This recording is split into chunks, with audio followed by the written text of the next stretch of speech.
Welcome back for another episode of Super Fun Game Review Podcast Go. Find us on facebook.com/superfunpodcast, twitter.com/superfunpodcast, patreon.com/superfunpodcast, Instagram at superfunpodcastgo, iTunes at Superfun Game Review Podcast Go.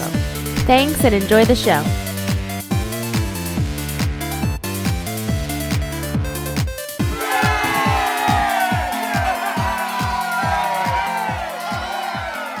Welcome to Super Fun Game Review Podcast.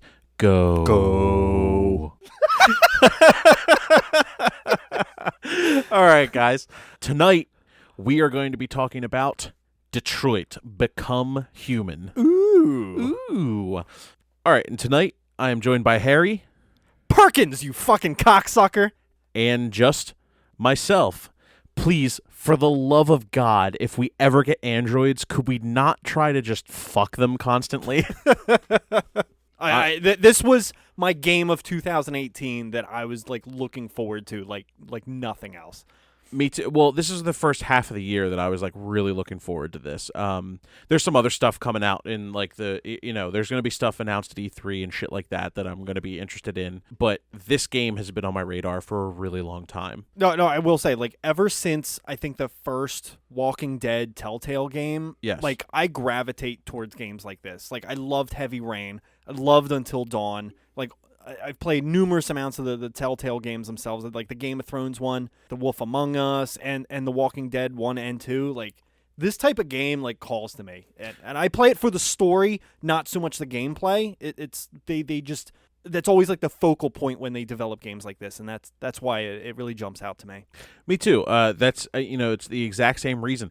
And honestly, I think it's because my favorite fucking book when I was a kid was like the Goosebumps series, and the Choose Your Own Adventure was always exciting and fun and different.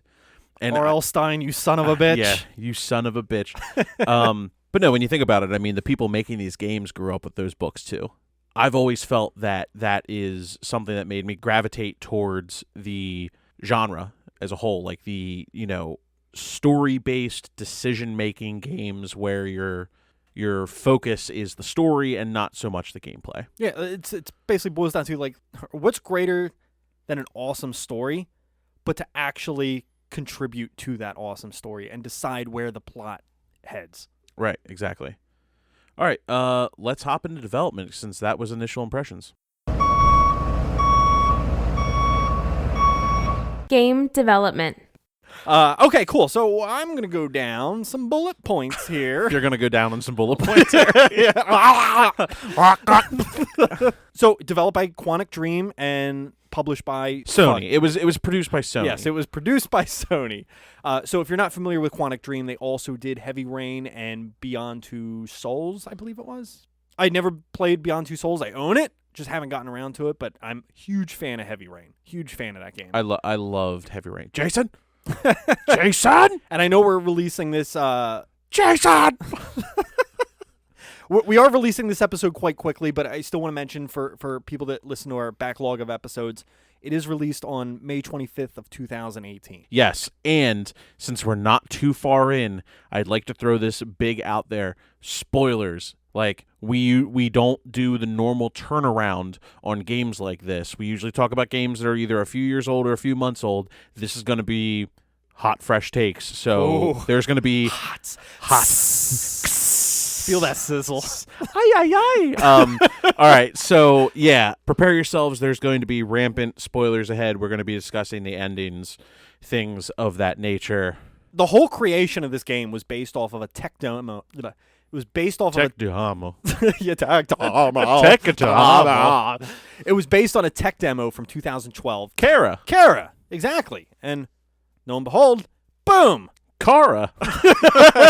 Because I think it's spelled the same. It's spelled the same, but fun little fact, at the beginning of the game, Todd, when he meets Kara, calls her Kara, and Alice, the daughter, calls her Kara.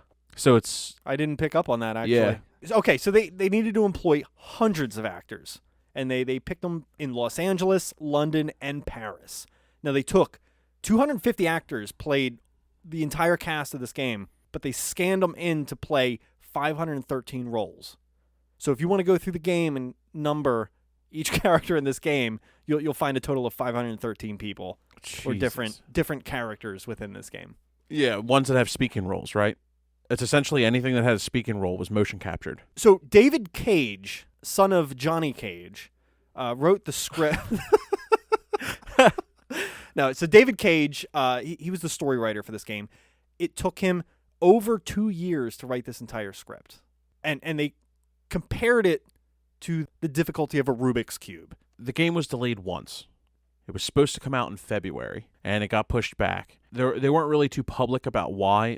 When Sony publishes a game, though, like, it's almost guaranteed that there's going to be a pushback, and it's because Sony usually enforces some sort of polish that they want on the game before it comes out. So, like, Sony usually won't let a game get out that's incredibly atrocious. Typically. Please don't fucking roast me on that. I'm sure there's examples where Sony's put out shit, but I'm just saying, in general, for their big AAAs, they don't. There must have been some sort of quality control issue. No, I will say, I think Sony's pushing hard on this game. Oh my god, yeah. I see advertisements for this game fucking everywhere. Like I've never seen a game advertised to this extent before. Like, it's just in my face no matter where I go. You know what is cool? A lot of the ads I've seen for this are also the ads that you see in the game. The CyberLife ads. Have you seen the CyberLife ads? I've seen them all over the place. Like, that's how I see the game being done. Like, it'll just be like, oh, CyberLife, Android, blah, blah, blah, blah, blah. And then at just the bottom, you'll just see PlayStation 4, Beyond, Detroit Beyond Human, or Become Human. I haven't picked up on that. Yeah, like, I usually see like the Marcus face, or maybe like clips from certain scenes or something. Well, so this is like mostly all over the internet, like the little spot ads. Oh yeah. And it'd just be that. And I've seen some people have been taking some pictures of finding these ads out in the wild. Yeah. Out in the wild. Yeah.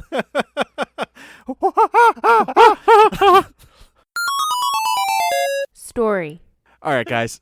So we're going to talk about the story. And this is a game that branches out a lot. People are going to have different playthroughs than what Harry and I are going to talk about here. What we're looking to do with this, we usually don't give a lot of context to our story. Sometimes it can get like a little convoluted with the four of us talking.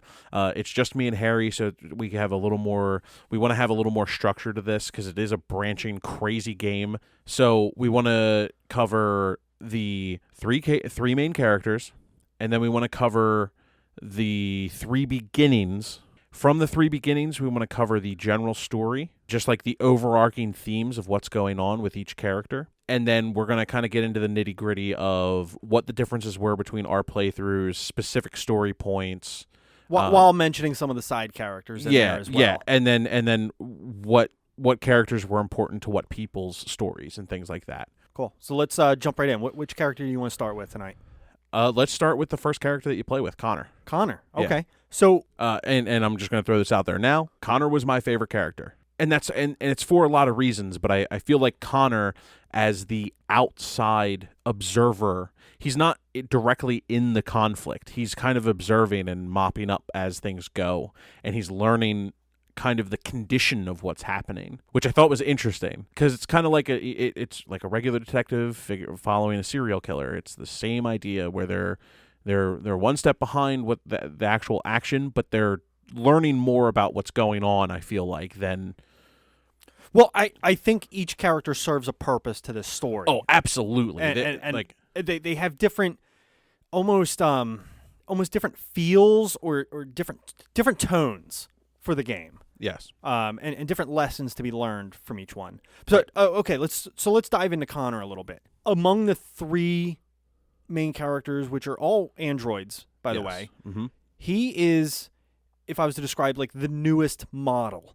Like he is like state of the art as far as the androids go, and he has the most abilities because of that. And he's not available to the public. He's the only android in the game that is not available for mass consumerism. Connor's specifically built by CyberLife to hunt down and work with the police on these rogue androids called deviants. So his story begins with a confrontation with a deviant who has taken a hostage on top of a building, killed the little girl's father. One of Connor's big things is he analyzes crime scenes. Yes. He can see things that have happened in the past and construct it together to paint a picture of what actually happened based on clues that he finds. Yeah, and that's kind of the gameplay too. Like a lot of these characters, our gameplay section is going to be short, guys. Just letting you know, because a lot of this stuff is going to get covered in how these characters interact with the world. Really, it's Connor's very specifically.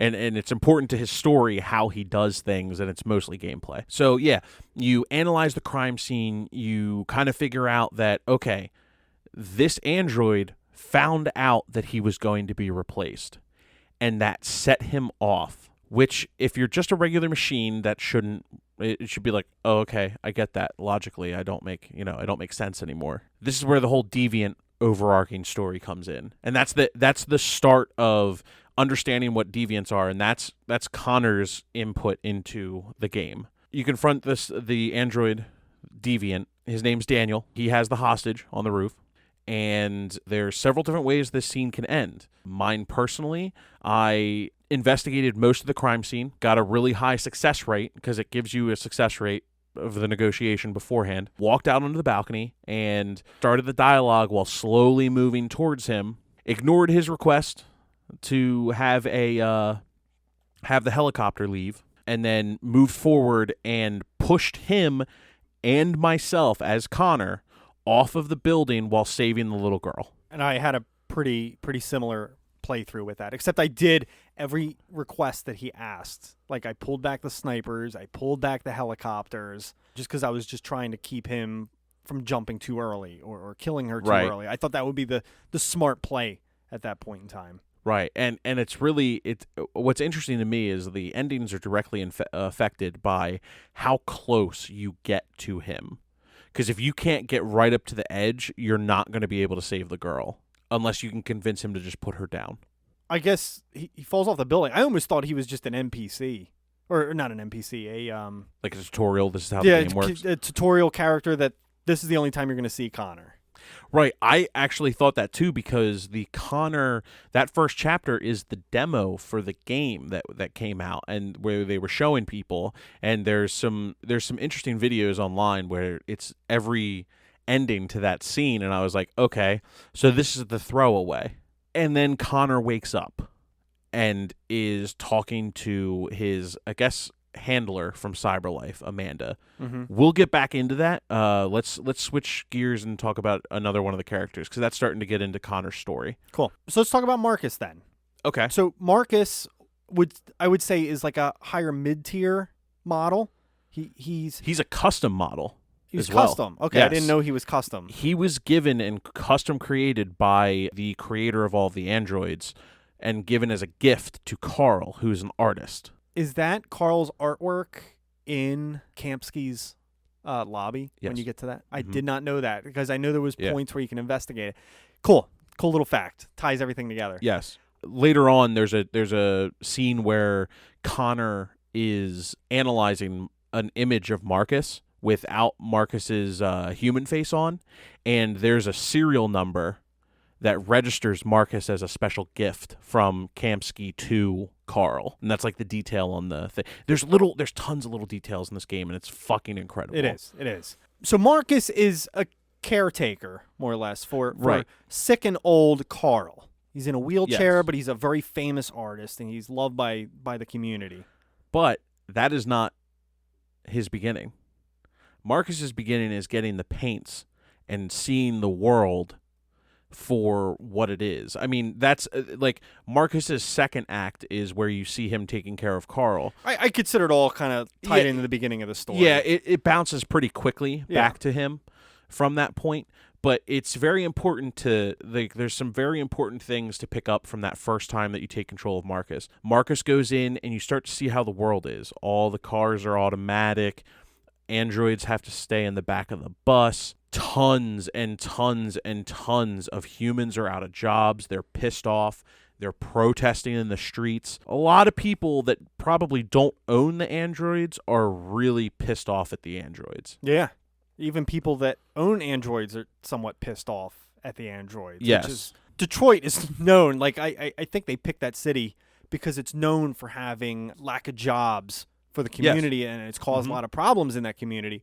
And I think it's like a perfect way to translate to a game like this. Like, Absolutely. we already know Detroit has problems from before.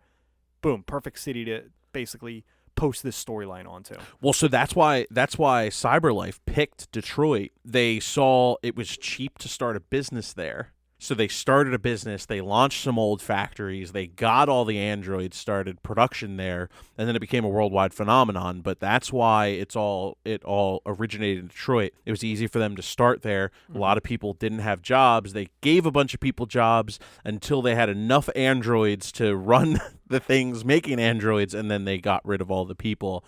And it kind of created this mass of unemployed, and it really pissed a bunch of humans off.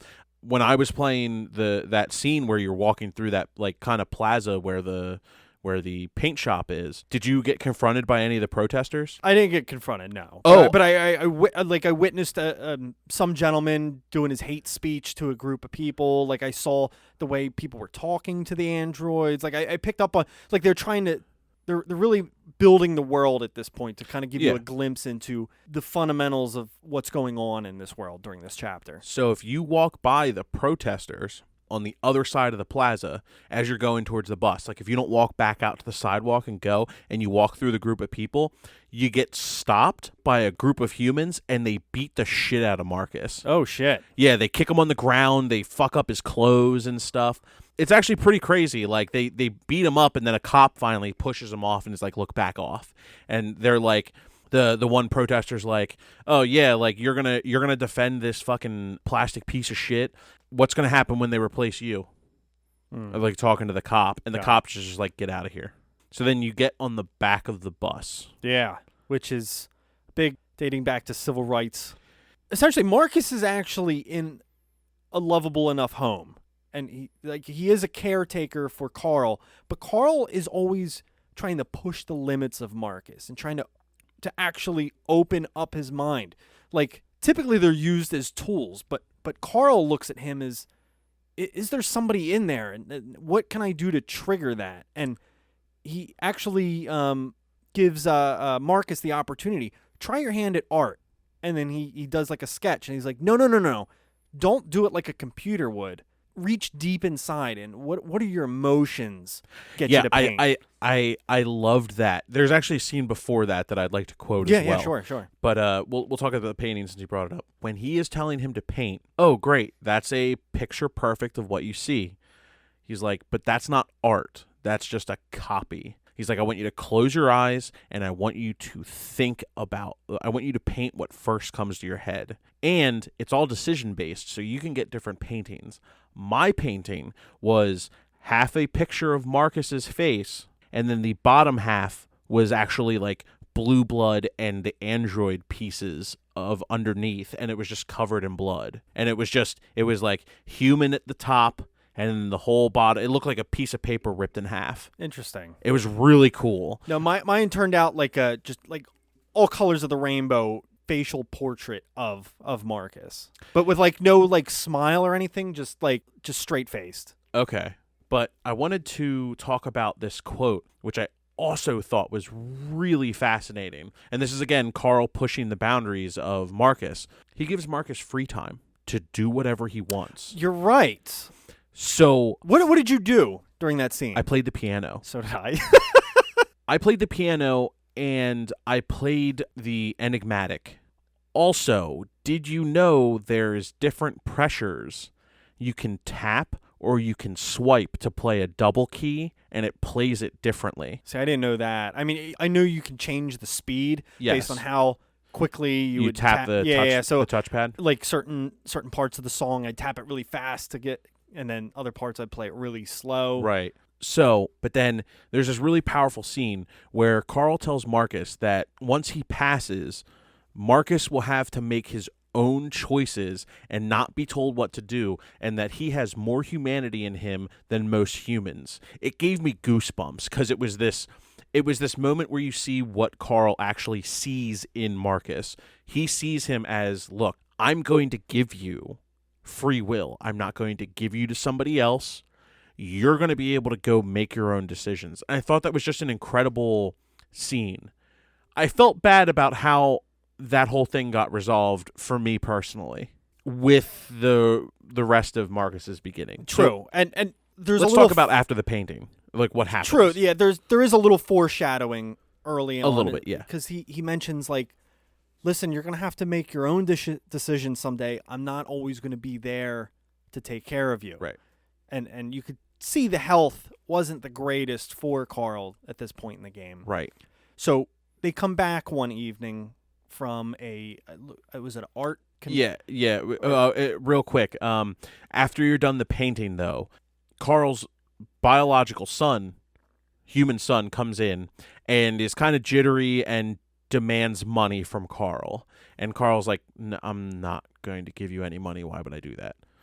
You're a junky piece of shit. Get out of my house.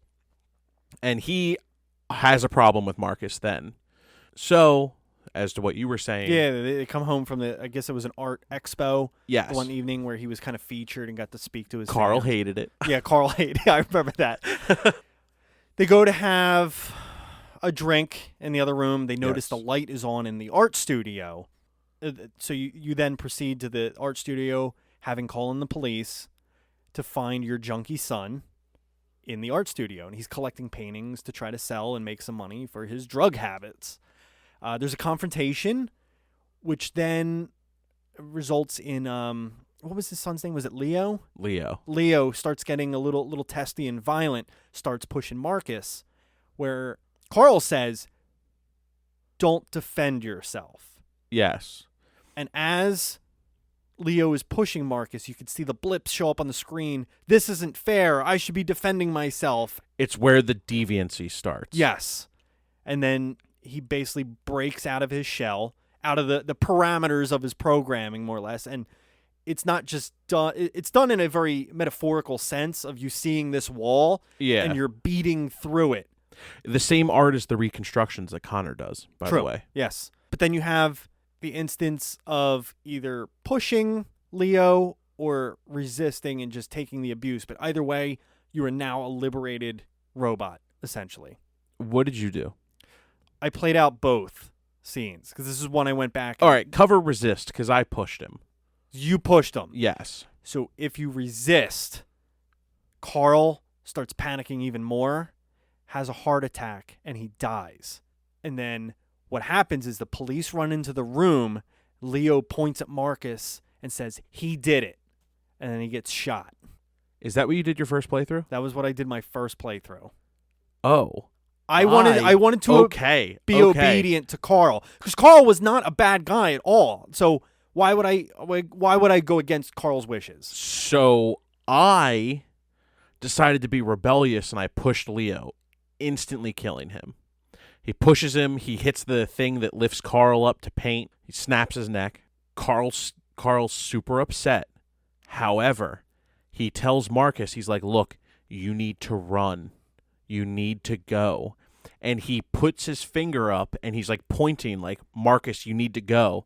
Cop comes in, sees Carl pointing at Marcus, shoots him in the fucking head. Yeah. So I guess we'll branch out more on Marcus later, but we should talk. So you know, if Carl survives through that scene, Marcus goes back and talks to Carl, and it's an I do know. Did you play it? I didn't play it. I watched some videos. Dude, it's an incredible scene. If he dies, he still goes back to see him too, at the graveyard. There's a whole different scene that I played earlier today. Ooh, let's talk. Well, okay, we'll get there. We'll get there. So let's talk about Kara now, the last of our three main characters. Yes.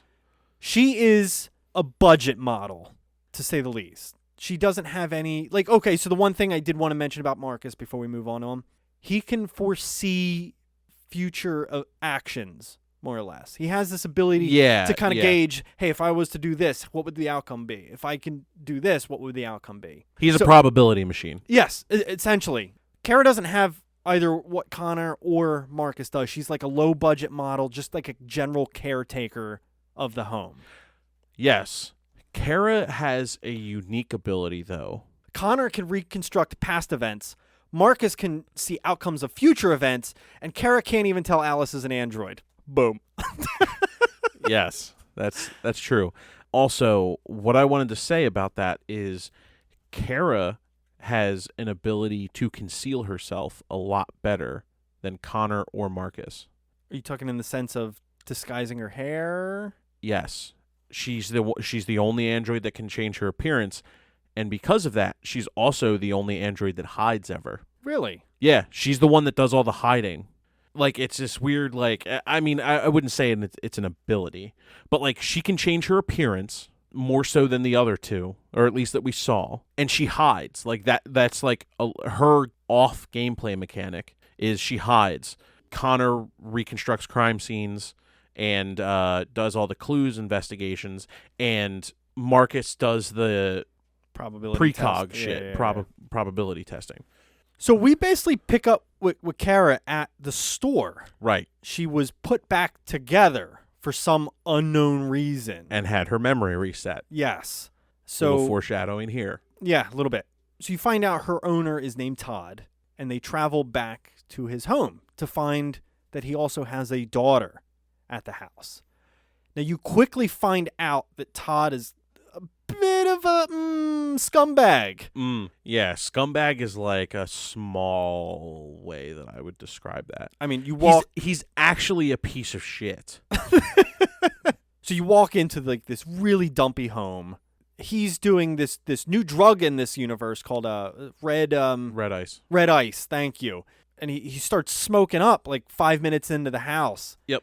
And then you find that there's like a cowering little girl in this house as well, Who's afraid of him, who doesn't want to be in his sight. who's probably physically and emotionally abused by this man. Oh yeah. Well, I mean, it's obvious. He freaks the fuck out on her several times. Oh yeah, absolutely. It's terrible. It's really, honestly, like, it's something that's incredibly unnerving to see because it's really well acted, and it's very alarming to see that kind of stuff kind of played out in a way. I don't think there's really too much to discuss here. It's mainly like you see that situation, and then one night he kind of goes mad a little bit. Well, he loses his temper. Yeah, he loses his fucking shit. To kind of play back in what you were talking about earlier, everybody's losing their jobs or can't get a job. He's in a similar situation. Yeah, he doesn't have a job. Can't find work, and he thinks everybody's judging him, especially his daughter, about it. Oh, you think I'm just a piece of shit who can't get a job? And he just like flips the fucking table at dinner the one night. Yes, and Alice goes running into her room, and you start to go to see what's going on with her, and Todd tells you not to move. Yes. And then that's when the questions start popping up for her. Like, this goes against what I feel I should be doing, more or less. Yes. And again, metaphorically, she breaks down that barrier that's set up. Like, hey, you're not supposed to go this way because I told you to. And she has to break through, again, that metaphorical glass. Yeah. Let's just talk about how that scene played out. Depending on how thoroughly you cleaned the house, there's lots of different things that can be the outcome of this particular scene. But once you break free and go deviant, or at least that's what I did, I ran upstairs to protect Alice. And the first thing I did was run into his room and grab his gun. Oh, shit. I didn't even think about that. I ran into the room and locked the door. Into Alice's room and locked the door. So I went in, grabbed his gun. While you're grabbing the gun, Todd goes into Alice's room. You follow Todd into Alice's room. He smacks her once and then goes to hit her again with his belt. And you just point the gun at Todd and you're like, no. There's a big scuffle. There's definitely times where you can get Kara, I believe, almost deactivated again during the scuffle. Not the case for me. I actually perfected that scene. I've seen videos. On my second playthrough, I got hit once. Because there's no way I'm never going to do this to Todd because he's a piece of shit. There's a scuffle, grabbed the gun. Todd goes to tackle Kara. She just shoots him. Dead. Oh, shit. Straight up kills Todd. And that's how my Kara story started. So she was like on the run. Not just kidnapping, but like kidnapping murder. Okay. Yeah. No, we just fled. There's scenes later in the game I want to talk about because of him still being alive. Oh, shit. Yeah. Yeah, so you end up investigating his house. Do you immediately flee out of the house right after that scene, or do you have like time to pack shit, or No, you shoot him and it's over. and you're like out? Yeah. Okay. So we got chased out of the house. Like he was still following us. So we knocked him down. Like I hit him with something. Ran The out baseball of the bat maybe. Ran out of the or the bed. guitar in her room or something. There was something. Might have been his room. But then we ran down the hallway. You're running down the steps, and you're like, for some reason, they had like 6 locks on the front door. And Yeah, you have to noticed do that all these too. like configurations to unlock the door, and like you see him like charging down the stairs. It was fucking intense. But we run out there, and you could see a bus down the road. We basically hopped on the bus as he's chasing us. So Kara doesn't know that Todd is dead when you shoot him. So I was waiting for the jump scare because she shot him and she just moves him off of her. She doesn't check him at all. She just leaves the gun, grabs Alice, runs down the stairs, and she just, every once in a while, it does this thing. I'm sure you saw the same camera angles, just Todd was coming down the stairs, but she'd like look back and the stairs would be empty. And then she did it again, and I'm like, oh my God. Oh my God, I'm just waiting for the fucking baseball bat to like fucking hit me or get shot at. Yeah, and then you undo the 6 locks like you said on the door, and when they get outside though, she shuts the door and she like looks again and she realizes like he's not coming, and then she just slowly walks with Alice to the bus. So that's the intros for all 3 of these characters. Yeah. Let's cover some general ongoings with the characters. I know it's going to be kind of weird to just switch gears here, but because if we covered the whole story for you guys, we would do probably a 15-hour podcast because there's so much to talk about in this game. So why don't we do it in the same order? Let's start back at Connor again. Connor gets assigned his partner to study the deviants. It's a decorated officer. His name's Hank Anderson. And for the next couple of chapters that you play Connor, you're pretty much going and solving these deviant cases. And it allows you to get to know Hank. Hank hates androids. He has a dog. He's trying to slowly kill himself by drinking himself to death. He has an alcohol problem. You find him in a bar the first time that you're supposed to meet up with him. Yep. So, and it gives you opportunities to prove to Hank how good of a character that you are. You know, that's just a generalized kind of, story beats for him. And all the meanwhile, he is not a deviant. Connor has further questions. you get into his storyline, it seems like things could tailor that way. So what I kind of feel like with Connor, by the end of the game, you can either pretty much choose to be a complete machine or a complete deviant. And that's based on your choices throughout his entire storyline. Because there are choices that you make way earlier in the game that unlock things. Like, it's pretty crazy. I unlocked a conversation thing with the last time that I saw Hank in the game from the beginning of the game. It's something that was unlocked from that. I know this is a little gameplay, but I love when you do something in the game and you unlocks. just get this ominous unlock that you have no idea what it's for. I think it's awesome. I think that's so cool. Yeah. It's like, look, you just did something that's going to unlock something later. But you have no fucking idea. Yeah, and I like that. So I think the first couple scenes with Connor and Hank, it's like a getting to know each other kind of thing. There's a lot of like back and forth. I hate you. I'm just doing my job kind of thing. Yeah, like, look, I'm trying to just do my job, guy. And Hank's like, fuck you. But it does play into that dynamic. Like, we've all seen it in movies before where it's like the 2 cops that hate each other, but then by the end of the movie, they're like best friends. Oh, you can maintain the hate throughout You can maintain the hate, which is very crazy if you want to play it. The way I played, though, they became tight friends by the end of the game. So did I, except I made some decisions with Connor towards the end that tiered it so that Hank and Connor had a standoff on top of a roof. And when Hank went up there on top of the roof, he was a friend. By the time the conversation was over, and by the time Hank got off the building, down the building, he was hostile. One scene. Yes. Because there's a lot of build-up one way or another throughout the game. It was also the last time I saw Hank, because Connor killed him.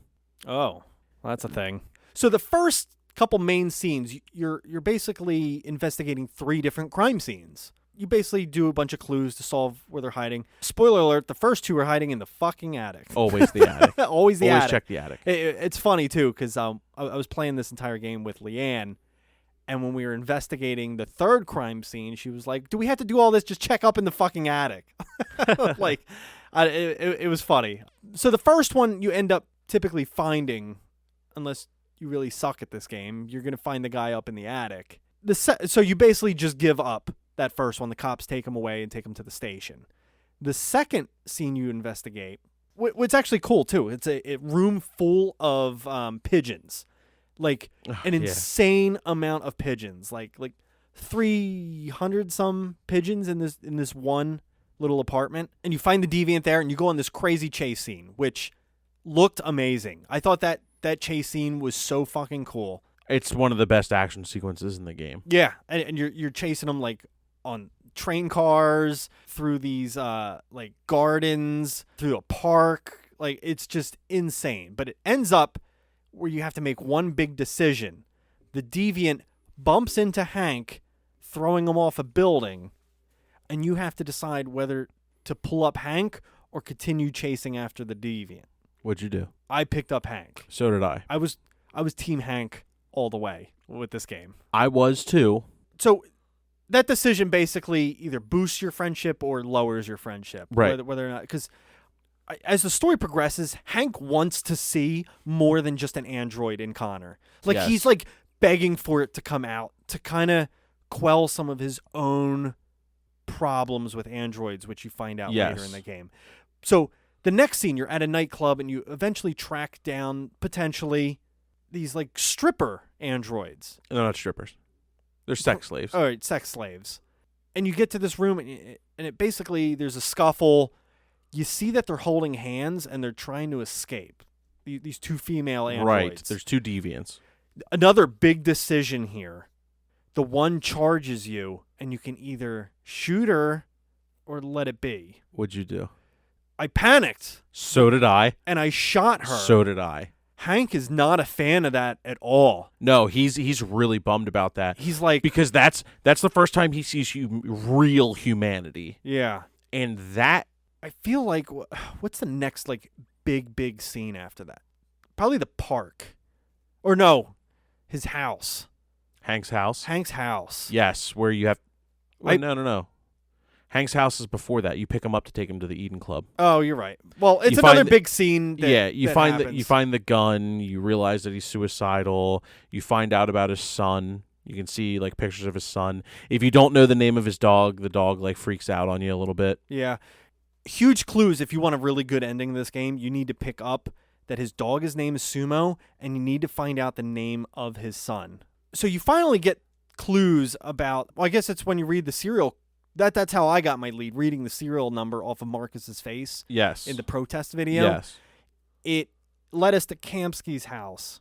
And he's like this rich kind of douchebag who basically made CyberLife. Like, that was... Oh, he made the androids. Yeah, he made the androids. He's filthy, stinking rich. He's just surrounded by female androids all times of the day, swimming in this like weird pool of just bloody-looking water. He is surrounded by the androids on the start screen. Yes, exactly. And he's like, I will give you information, but we're going to do the Kamsky trial, or the Kamsky test. The Kamsky test, which I thought was kind of fucked up that he names this test after himself. Well, so I have a theory about that, and I need to play that scene a few more times, and I really want to see what goes on with that. I did play a couple outcomes on that one, too. I've been really, like, fucking around with the game ever since I beat it. Okay, yeah, I've been meaning to. I want to give it another full run through first, and then I'll start fucking with scenes specifically. I didn't shoot her. I didn't either. The Kamsky test is he puts an android down on her knees in front of you and says, "Well, I'll tell you everything you need to know, but you have to kill this. You have to kill this android and prove that she doesn't have a soul." Yeah, more or less. Yeah, and I couldn't do it. No, it was kind of fucked. Yes. But when you get out to the car, like, Hank is like totally opposed to it. As soon as Hank knows where this is going to, he's trying to pull you out. Yeah, get out. It's time to go. It's time to go, Connor. Yeah, he's like, we don't even need to know what he's going to tell us. So I decided not to shoot her, as did you. So when you get out to the car, Connor's like, I'm sorry, we're leaving without the information. Hank is like, it's okay. I think you made the right call. He's like, you showed empathy, Connor. Like, and I think that is the turn for Connor. That scene is like, Connor's like, am I a deviant? Like, I run my checks. I'm not a deviant. What is going on? So the next scene with Amanda is really important for Connor. I think she starts questioning. Not in mine. I was always very truthful with her about exactly what was going on with the investigation. She literally, and this is what fucked me. I told her, I was like, look, I'm having these thoughts. I think I might need to be undone or redone or something. She's like, those thoughts don't make you a deviant. That is what you're designed for. And it's this crazy moment of like, okay, as someone who, and this, it might have just been an oh shit moment for me. You can see I have goosebumps from this moment. So sometimes you release a bug in programming. It's something that I deal with as a tester, as a software tester at work all the time. Sometimes you take the bug and you harness it, and in the next release, you adapt the bug to make it an actual feature. It happens very, very rarely.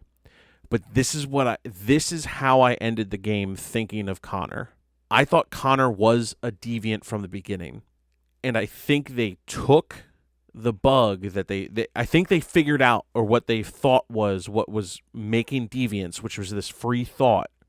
And I think they gave that to Connor, but I think they took away having Connor have to break this glass door where he could have deviant thoughts, but he's not a deviant. He's not gone full rogue. He's a machine capable. Remember how they're saying they can like program them to love and program them to have emotions? Yeah. I think they programmed him to have empathy for the situation to make him a good detective for the situation. Okay, I could see that. And I think that's why. I mean, he was, again, top of the line model. So yes, there was probably a lot of experimentation going on at this point. Like, why wouldn't you want to? And why not? He's surrounded by human cops. He's not surrounded by other androids to influence him. True. His only interactions really with androids in this entire thing are deviants. Yeah. He never has real interactions with it's like those detectives that have taken down serial killers and then they retire because they're just like, me chasing that person down, it just fucked my life. Yeah. Because I started to think like them. I had to get inside their head. And once I got inside their head, I couldn't do it anymore. And I think that's how Connor is. Except for Connor is an android and they can just reset him. Sorry, that's like my big branching theory on Connor. So I think the next big scene with Connor, you have basically all the evidence at this point, and there's this evidence room. Yes. Which we're going to get to the crossroads, and we're going to pause on his storyline. And we're going to... Yes. Because that's a major intersection of the game. The crossroads is where we should stop, and then we should just talk about the endings, because crossroads is pretty much the ending. Yeah, essentially. Yeah. So there's this scene. This is where I got my quote, too. Because depending on how empathetic or how your relationship is with Hank at this point, things take a turn at the police station. Things have gotten way out of control at this point due to Marcus, but they're like cracking down. FBI's taking over the case. You're off the case. You're going back to homicide and everything. So they're sitting and they're trying to puzzle, like, what can we do at this point? And Connor is like, I just need one more crack at all the evidence. I can figure this out. And Hank will either help you if he's a friend or not help you if they hate each other at this point. And thank God, because this is my favorite line in the game. I laughed so hard when this came up. But Hank was like, I'll cause a distraction. You get to the room. And he goes over because the FBI agent that Perkins, you've been bitching around with or bitching with the entire game, walks into the station. He's like, Perkins, you cocksucker. He just goes up and socks him in the fucking face. Oh, that's amazing. Ah. Hank stormed out on me there. Oh, really? That is where I made my final decision that fucked the friendship. Oh, shit. In that scene? Yes. So what did you do? So there's a criminal in a cell that you can let go to get rid of Perkins, and then I made my way down to the evidence. Okay. Let's talk about how fucking weird the evidence room is. Yeah, so there's like 8 different solutions to getting on to the next chapter. Right. It's crazy because I pieced together several different ways because I played the scene several times over again. What did you do your first time? The first time, so I did kill the 2 prostitutes, prostitute androids. So I took the head off of one of them. Oh my god, I did the same thing. I thought it was very serial killery. Yeah, it was very dark. And you just lift the head up and you trick the fucking dead one. Yeah. You're like, where's Jericho? And she transfers it to Connor. Yeah. I know. I thought that was fucked. It was super fucked. Another way I did solve that, though, the one all the way to the right was the one. So when you're investigating Marcus's studio, did you run into the 3 workers that were in the room? Yes. And you 3 did, like, you had workers. to do the test, which one is the deviant here? Yeah. Which was a cool little thing we'll talk about in was. gameplay. But that one got killed. The deviant there. He was in the room. Yeah. But he goes blind for some reason. I guess his eyes are malfunctioning. You can listen to the tape of Marcus again, adjust your voice, and convince him you're Marcus. And for some reason, Marcus can't remember how to get to Jericho or something like that. And he'll hand over the data. Interesting. I know there's other ways. Like, why would they put all that evidence in there if not? The one all the way to the left is the very first robot. Daniel. Yeah. That you knock off. So after you solve the thing with Connor, it leads you to Jericho. Yeah. The crossroads. So there's, the crossroads. So what we say is the crossroads is the name of a chapter in which you play all 3 characters in one chapter. They're all in the same area. Yeah, they all end up at Jericho. And Jericho is a good transition to Marcus. Yeah. All right, so we're talking Marcus. Marcus. So we left off with the scene where he got shot. Yes. You wind up in a junkyard for androids. So some of the inspiration for that was they based it on the mass graves in a lot of wars, specifically World War II. Okay. Like the mass graves. Oh, okay. Where you have to, because they based it on stories where people had to crawl out over other dead bodies to get to freedom. And so that's what you have to do. You pretty much, you rebuild yourself here. Yeah, essentially. There's a couple dark scenes here, too. Not for me. Well, I chose the good path, but... Yeah, I did too, but there's some really weird shit. And the most important thing that happens to him while he's down there, as he's rebuilding himself, is that the one android grabs him and says, you have to find your way to Jericho. Yeah. And that's how they pass the secret... It's a key. It's an encoded key, pretty much. Yeah, but there is one small little segment here, and this kind of plays into a bigger picture. So what I want to say is, what this game does really well is there's these little scenes. I mean, the overall plot of the game is great, but there's these little scenes that are just amazing. And, like, there's one of these robots that you come across, and you're like, I need that part.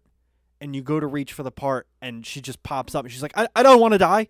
I don't want to die. Yeah, I don't want to die. And it's, like, scenes like this that are, like, spine-tingling, man, that just, Yeah. like, really are, like, captured and done so well to make it so believable.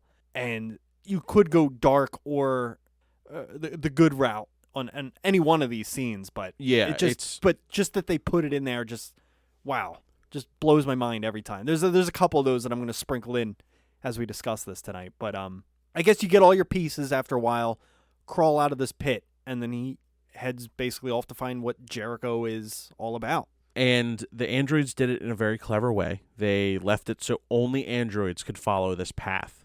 It's essentially you're scanning graffiti, and it's all these symbols that kind of point you to this big freighter, this broken down freighter.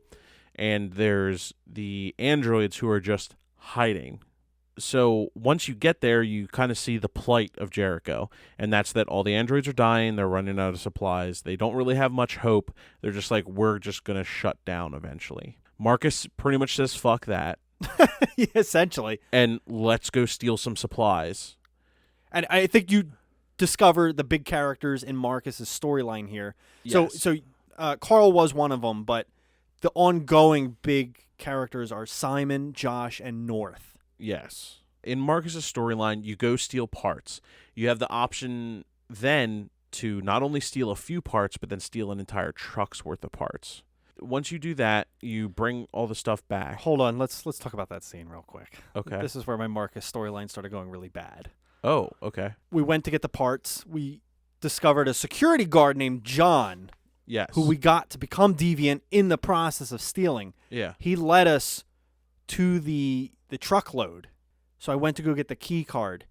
Fucked it up. Had the security alert the alarm, chasing all of us. John started getting attacked by attack dogs.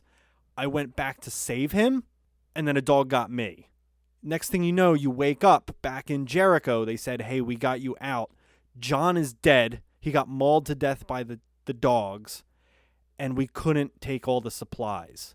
So literally, most of the robots just die in Jericho. I wasn't able to save any of them because I didn't get any supplies back.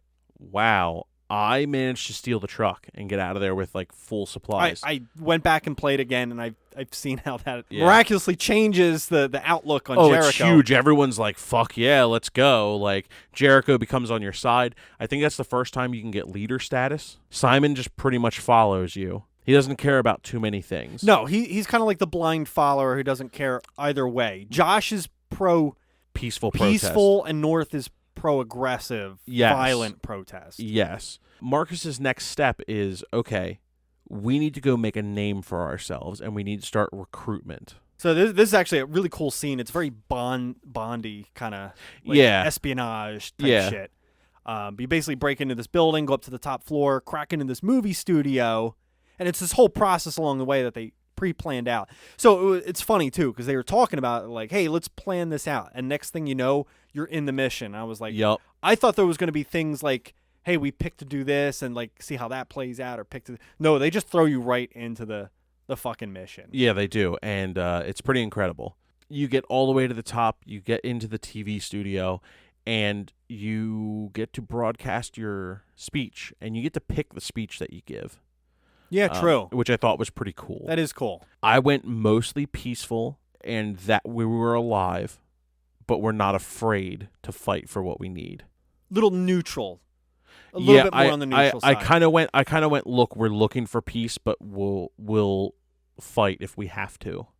And that's kind of how I played Marcus in general. Okay. Right up until the end. I went hard peace. Like, just peace all the way. I didn't want to instigate anything because I felt like we were already at a disadvantage. Right. I didn't want to incite any kind of violence. So because I followed on getting into the studio, and I didn't... You followed getting into the studio, too? I did.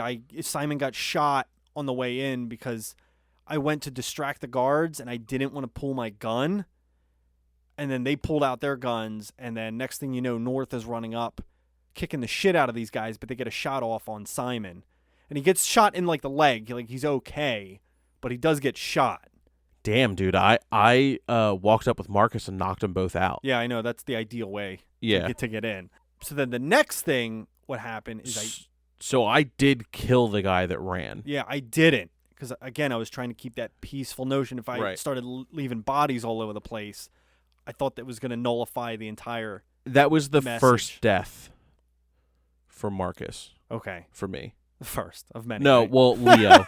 Leo, too, but that was an accident. Okay. So anyway, because I didn't shoot the guy and I followed on the guards, SWAT team came in right after the speech, shoots the shit out of Simon when they bust into the room. I saved him, though, and dragged him up to the roof, and then you lock the door. But everybody's like, he's not going to make it if we jump off.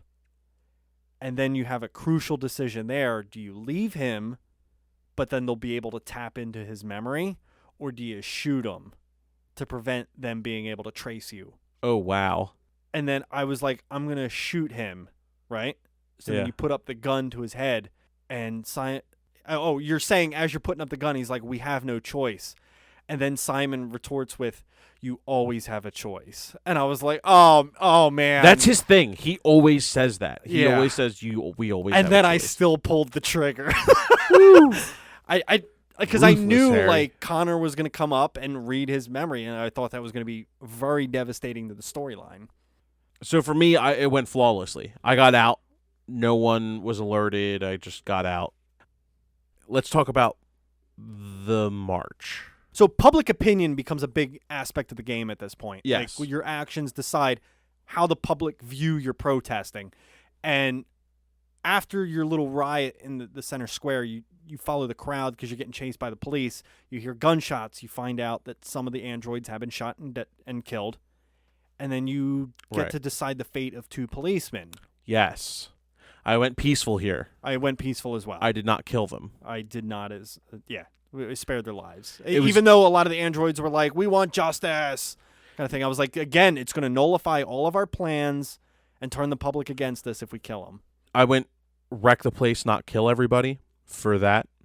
So the march, you're recruiting androids on a massive scale. Like everyone that you see in the road, recruited. So Marcus has developed this ability where he just has to touch another android and immediately liberate their mind, essentially. So he gathers up, and I recruited a couple hundred marching down the road. We kept it a very peaceful, just march, more or less, just down the main street. And at the very end, the police all show up and create a blockade.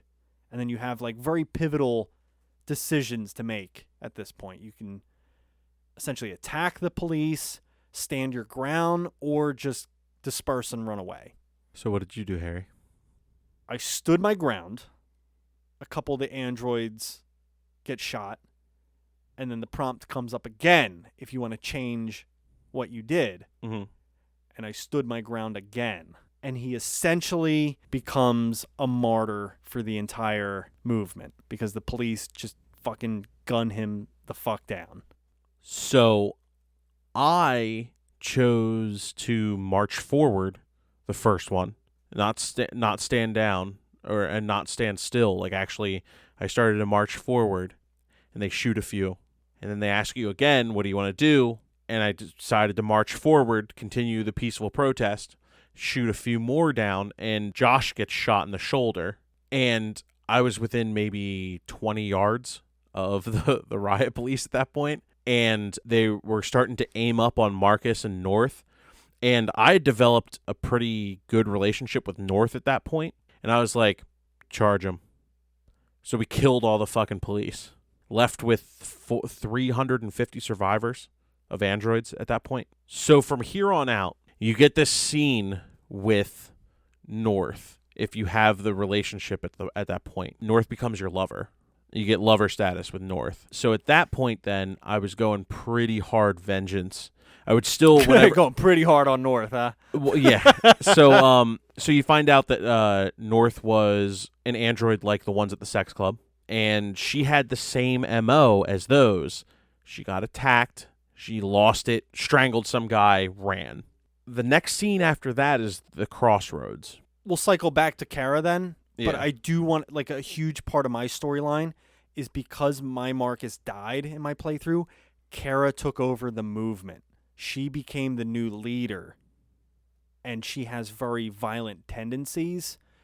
Like, everything that I built up at this point, she basically just tore it down. She was like, we're taking this movement in a new direction, 100% towards the violence. Wow, really? Absolutely. Let's cycle back to Kara. Yeah. Knock out her bullet points real quick. Yeah, her bullet points are pretty... I want to go pretty light with Kara's. Yeah. She survives past Todd. Then she goes to find a place to stay. You have a few different options. They're all pretty bad. You have to kind of steal in front of Alice. And a lot of this builds the relationship with Alice Yes. as well, one way or another. Like, either Right. she approves. Like, I feel like you're forced to do things that Alice doesn't approve of. Though. Yes. Because I had to steal somebody's clothes. Mm-hmm. I mean, we had to steal money out of the register by Yep. using Alice to cause a distraction. That's the exact same way I went. Okay. I don't even know if it gave you too many options. So we bought our way into this motel that doesn't accept androids. Yes, and you have to lie and cheat and steal your way into the motel. Yeah, the whole way. But it's the safest place to sleep for Alice. Absolutely. And you do all of it for Alice. So Alice learns a valuable lesson that sometimes you have to do some shit to get some shit done. Connor shows up. Kara is one of the android cases that gets investigated. Yeah. He loses her pretty quickly. They kind of duck into... They get out of the hotel room pretty quickly. They duck and they evade. Now, I'm curious to how this played out for you, because I accidentally fucked up, and when I was trying to, like, you know how you have to scurry down the streets avoiding the police? Yeah. I accidentally grabbed like an umbrella as like a defensive weapon, and it set the cops off immediately. Like, I didn't know if you could fully elude the police through that entire scene. Yeah, you can. So when I grabbed the umbrella... Oh, you grabbed it too? Yeah. Oh. I grabbed the umbrella and there wasn't a cop staring at me. There's a moment where the one cop that can see you do it turns. You grab the umbrella, you walk up to the thing next to him. As he's turning around, you put the umbrella up and you stand next to the bus stop, and he can't look past the umbrella. So then that's how you use it to avoid, and she literally just like puts it back. So you go to Zlatkov. Yes. After that. You're told that this person can provide help for you. Yes. This is the first person that you've been told will help you get across the border.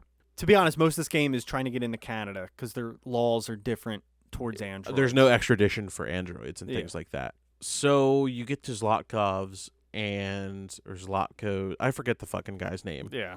It's some Russian prick. So he turns out to be a bag of shit. Yeah. I didn't know he was sketchy until he was like, hey, let's go into the basement. Because you know what I mean? Like, yeah. So I knew something was weird with that situation when you start to look in the cells before you get to the machine. And then as soon as you get in the machine, he tells you, oh, I'm actually going to reset you. Harry and I had a different outcome here. I got reset. Harry did not. Yeah, I broke out of the machine because he steps out of the room. Yes. You have like a couple minutes to try to figure it out. So I got reset, and Luther comes up to me and says, meet me in the living room. I had like 4 minutes to look around and try to piece back the memory together. And that's what I had to do. And then finally seeing Alice brought it all back together. But if you don't have a good relationship with Alice and you don't have a lot of things to piece together, you don't get your memory back, from my understanding. So again, one of the most intense scenes in this game is when you finally find Alice, you got to sneak out of the house. Yes. Holy shit. My hands were sweating like fucking no tomorrow. Did you get caught on the way out? Towards the end, but it wasn't until I got in the room with the android bear that I set free. Yeah, me too. It's such a cool scene. And he gets like fucking mauled by this thing. But anyway, so you sneak out of the house, and if you open the one cage, you realize that there's these like monstrosities and experiments. Like they almost they act like zombies in a way, but they come out and they just like this is also a moment where Luther, his bodyguard, becomes deviant when he's ordered to kill Alice and Kara with a shotgun. He becomes deviant, and all those monstrosity androids come out and just like beat this Russian dude to like a pulp.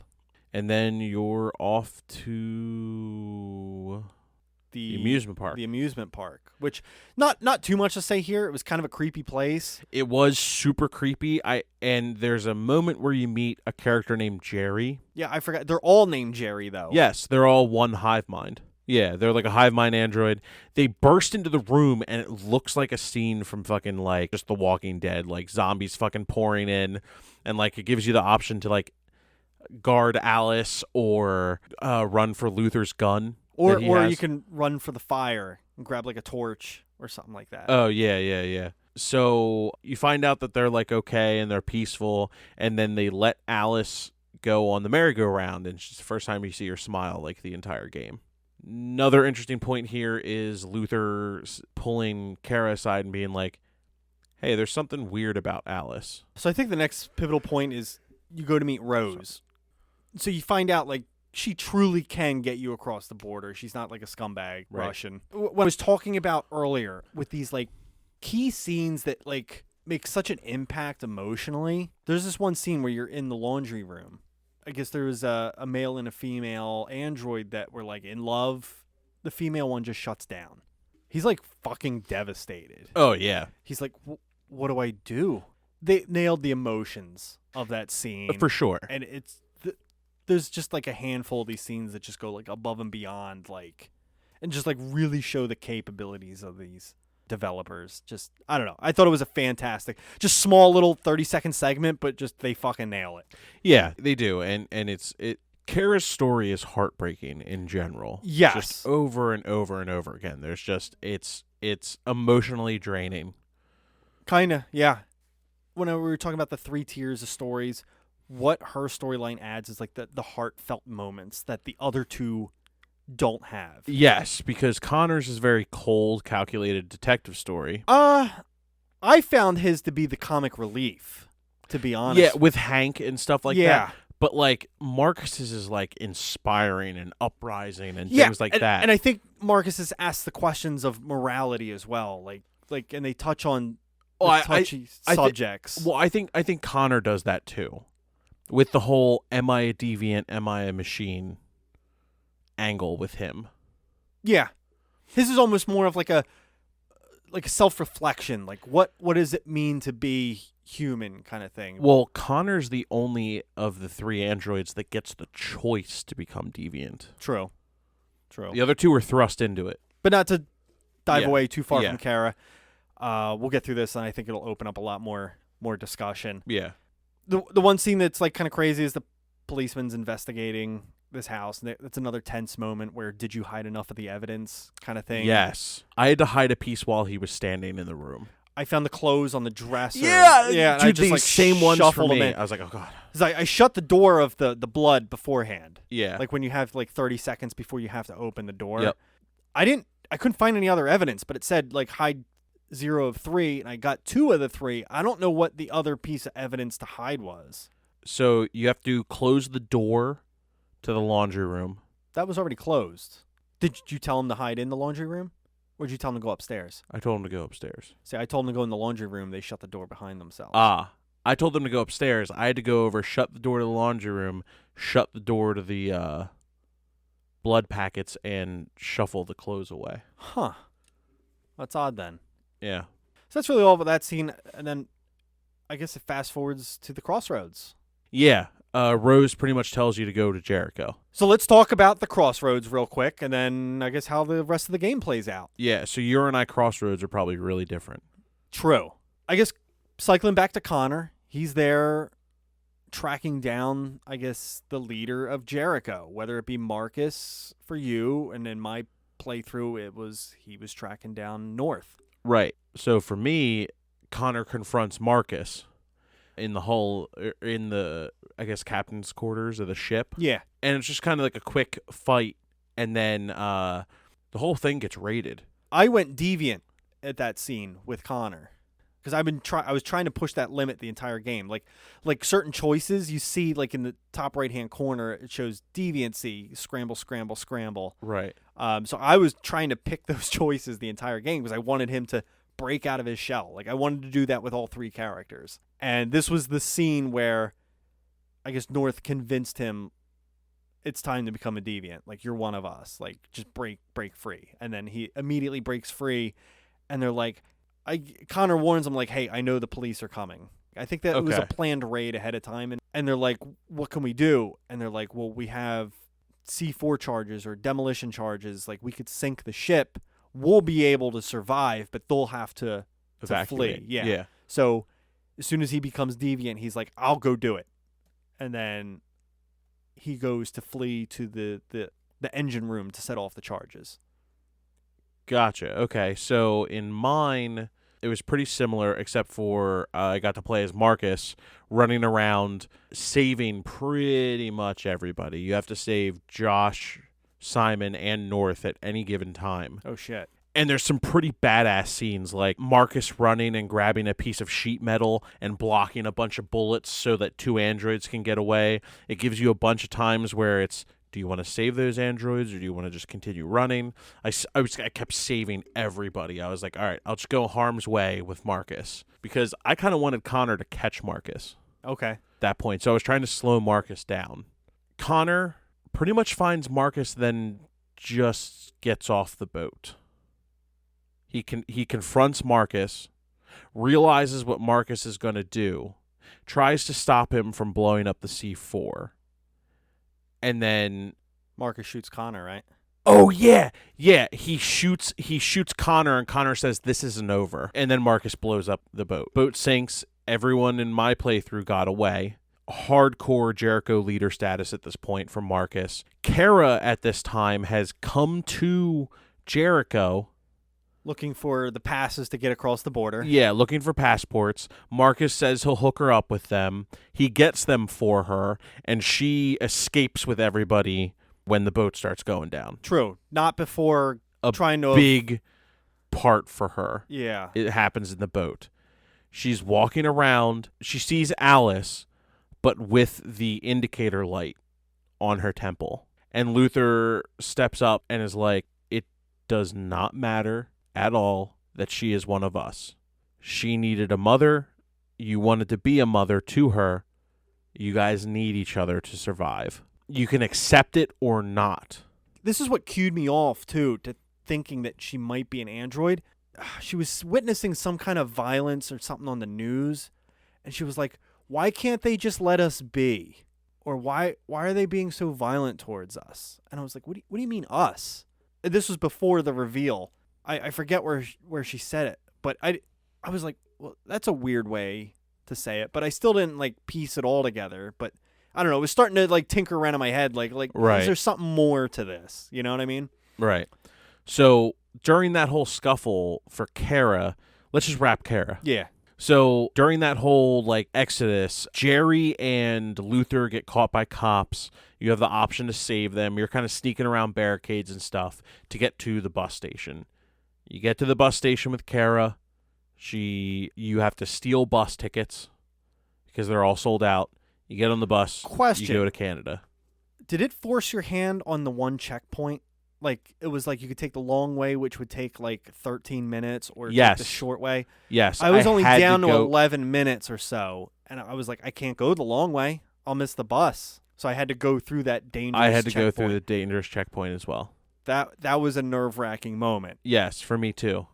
I bluffed my way through it pretty well, though. And I was starting to panic, too, because I turned off her heat sensitivity. I was oh, like, yeah. Is she not going to feel cold? Or I was starting to like, oh, man, is that going to fuck me up? So we both got through the checkpoint, obviously, because of our respective endings. But right. Let's talk about the bus station, because you missed something probably pretty big here. Todd at the bus station. So okay, so enlighten me. So you're going around and you're trying to find tickets, right? Which I'm not proud of the way I got my tickets. Fell out of someone's bag? Yeah. And you just took them and you're like, fuck it. And just lied about it. Here's the thing. I thought it was shitty, but I rationalized it in my head of they're all humans. They're going to be fine. They can just buy new fucking tickets. My entire Android family is trying to get out of here. This is our only chance, and if we get turned away now, we're all going to die. Okay, that's how I saw it. That's a good way to rationalize it. Alice was not a fan of it, though, but Luther was. Yes. He's like, because he's all about, you need to do what you got to do to save Alice. Yes. Alice is more, I guess, empathetic towards everybody. So you run into Todd at this scene, because I spared him. I didn't kill him like you did, you heartless piece of shit. Oh, fuck that. Come on. I'm kidding. But you run into him, and he's like, oh, man, wait until the cops get over here. You guys are fucked, kind of thing. And Kara has this moment where she just, like, breaks down Todd's life. And she's like, listen, I know your wife left you and took your child, and that's the reason that you got Alice, to try to fill that void in your life. It's not my fault for the way things went in your life. Why are you trying to end ours? And just, like, totally kind of, like, puts him in his place.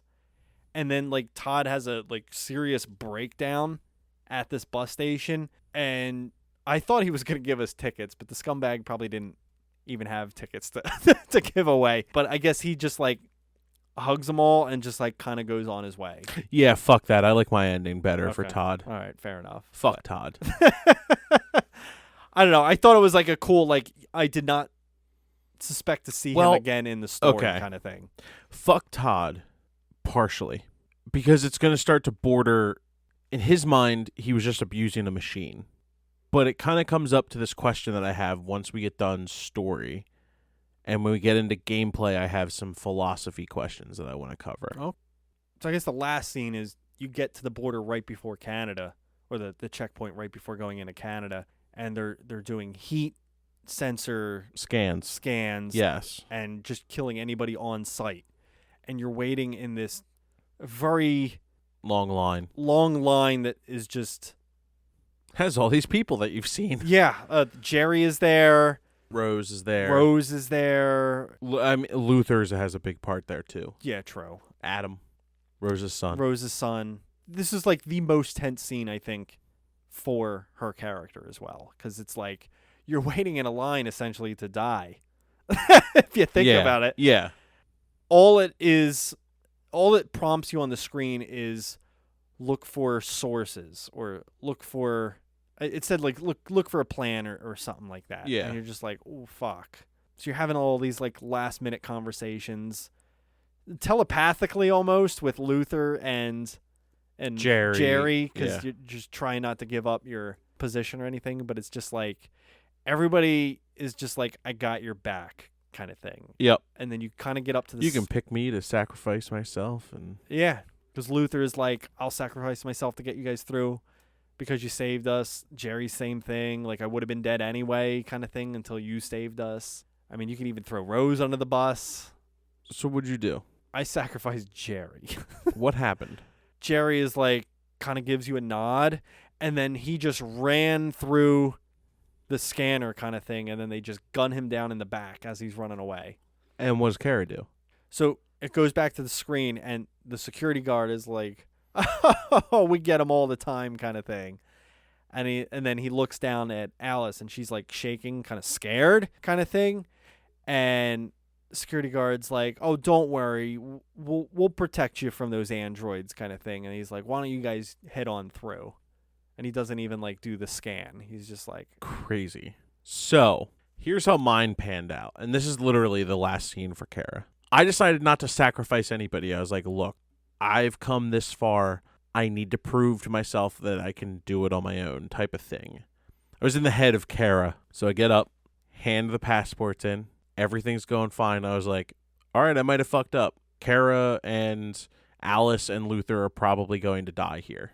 The guy brings the scanner up, scans Kara, and as we had seen in a previous cutscene, whenever they scan an android, the guy yells android, and then they just get shot. Scans Kara, looks at the thing, makes eye contact with her, and Kara's like, please, we're just trying to get across the border to start a family. And he looks up at the television to see how the final Marcus event is going on. And I'm fairly certain that whatever is happening on the television screen figures it out. Yeah. I went peaceful with Marcus. He was like, welcome to Canada, and just lets him across. I thought it was an epic... I thought it was just the coolest way to tie that in. That is kind of cool. So if things are going violent on the screen... I don't know. I'm going to replay it. I think they just get gunned down. Probably. I think all three of them get gunned down. Whew. Yeah, brutal. Brutal as fuck. Yeah. But it's crazy how somebody else's storyline can have such a dramatic impact there. So I want to do a real quick shift for Marcus. What I just referenced, that's the end point of the Jericho scene. Marcus decides to march. You start this march, you get surrounded by police, and you make a barricade around yourselves. This happens at several other locations. All of the other androids are wiped out. All of them are killed. Oh my god. All of the rest of Jericho is fallen. It's just this last one left. Perkins comes up and offers you plea deal after plea deal. He was like, all right, how about this? I let you and North leave. We will drop you off in Canada. You give up everybody else for Jericho. We'll let you go. Like, he gives you all these different options to, like, plea out. And I was like, no, no, no. And Perkins is like, oh, you probably want to kill me right now. I went peaceful and was like, nope. I'm just going to stand for what I believe in.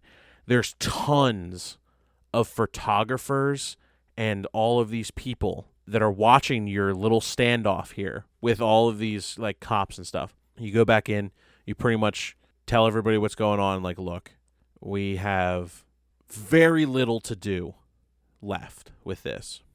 Meanwhile, for me, this is my Connor ending. I just want to get my Connor ending out of the way because it differs from yours Dramatically. Connor shows up on a rooftop near the protest where Marcus is. Connor has gone full machine at this point. He has decided that he is just going to go full machine, and his mission is to stop Marcus. So he pulls out a sniper rifle. Oh, my God. Gets Marcus in his sights. Hank shows up on the roof. Hank and Connor have this long showdown. But because of decisions that I had previously made with Connor, where he's going to go machine, he's not going to become deviant, things like that. Literally, before this scene, you have a scene with Amanda where she pretty much asks you, are you a deviant or are you a machine? And you have to make that decision. And that, I was like, all right, I'm a machine. I decided to go machine with Connor. So standing on the rooftop, Marcus in the sights, Hank tells you to stop, draws the gun on Connor. And here's where I fucked up. I meant it gives you two options, but it's like shoot. And it was kind of near Connor's sniper rifle, but it was actually over Hank's gun. And I wish I would have just fucking shot, because either way it would have turned out better than what actually happened. Either Hank would have shot Connor and Connor would have just stopped, or Connor would have shot Hank and it would have been better than what actually happened. There's this really long dialogue where Connor pretty much breaks down why Hank should still continue to hate androids. Because now, like, Connor's like this self-hating android. Because he's had the taste of the deviancy at this point. Yeah. They get into a fight, like a physical fight. He beats the shit out of Hank. Hank, with one last hurrah, decides to try to push Connor off of the building. And I didn't screw up the button press. Connor literally sidesteps, puts his hand on Hank's shoulder, and pushes him off the top of a building, and Hank falls to his death. Oh, my God. Dude, it was so brutal. I was so upset. Hank was my favorite character Mine in the game. Too. Then he goes to pick up the sniper rifle. Scope is broken. Puts it down, starts to walk towards the plaza where Marcus is. Flashback to Marcus, and this is my Marcus ending. All the FBI descend are just about to break through this barrier that they made. They give you a choice of what you want to say to the rest of the photographers that are right there and what your banner's going to be. My thing was like, look, we deserve rights. We deserve our freedom. And the banner I put up was the "We Are Alive" thing again. The whole like FBI and shit swarm this group. They start murdering everybody. They back everybody up into a corner. And it gives me a decision with Marcus. It's the last decision that you get for Marcus, and it was fucking epic. It was like, you can raise your fist, you can try to surrender and put your hands up, you can kneel down, or my unlocked ability that I unlocked literally 7 chapters before this at this point was to kiss North. So I had Marcus kiss North in front of everybody, and they were like, it was the same reaction that Hank had when he saw the girls holding hands. All humans, instantly public opinion went from hostile to warm. Because they saw like, oh, we're alive, and then they just saw Marcus and North kiss. And then the FBI shot and killed everybody. And then literally the last bit for me, this is going to close out my story essentially, is Connor walks up to the plaza, sees that Marcus is dead, and there's just a mission accomplished comes up next to Connor's face, and he just walks off. Like full on machine. Yeah, it like Connor's story just really took a turn for me that just struck me as like, fuck, I picked machine and it was like cold. Like Connor just wasn't the same Connor that he was. Dun, dun, dun, dun, dun. Yeah, seriously, dun, dun, dun, dun. Seriously, that's what it felt like to me. Like Connor just took this, like literally when he stopped questioning, am I a deviant, am I a machine, and was just like, I'm machine. He just went full cold machine. Yeah. Like T-1000, murder everybody. People don't matter anymore. Like fuck. All right, let's Let's do my Connor then. Yes. So really all I have left at this point is Connor and North to really discuss. Do you get to control North? No. Okay. But you see her storyline play out. Okay. So she takes over Jericho war hungry. She plans on, you know what? Let's attack Detroit. Everybody from Jericho, we're just going to go fuck shit up. So she is like, you know what? Let's assault Detroit. Meanwhile, Connor is like, I'm going to go to Cyberlife. We need an army. They have thousands of robots in storage. And Hank is like, fuck that. That's like a suicide mission. And he's like, I'm fucking going. So you go. And how it played out for me, I don't know if it could play out differently, but you start like fighting your way through. You attack these guards on an elevator and take it all the way down to the basement floor where there's like 8 guards waiting for you at gunpoint. And you get out of the elevator and you use one of the bodies of the guards.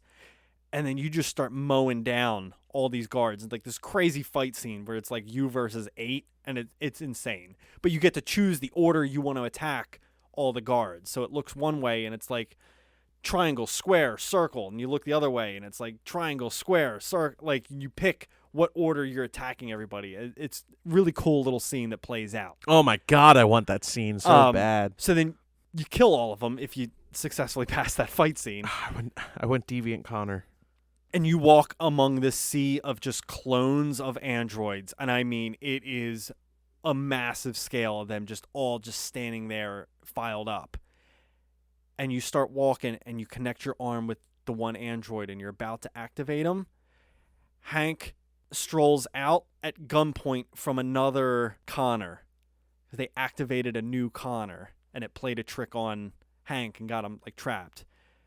And Hank is like, do it, you fucking asshole, kind of like, because you know how Hank talks. Because Hank. So you try to play dumb, like, hey, Hank means nothing to me. And Connor is like, I read your mind. I know you had feelings for Hank. Like, I know all of your memories. And Hank is like, his thing keeps boosting up. Mm-hmm. Kind of like, yeah, you love me. Yeah. You fucking asshole. Yeah. So you finally just throw your gun down.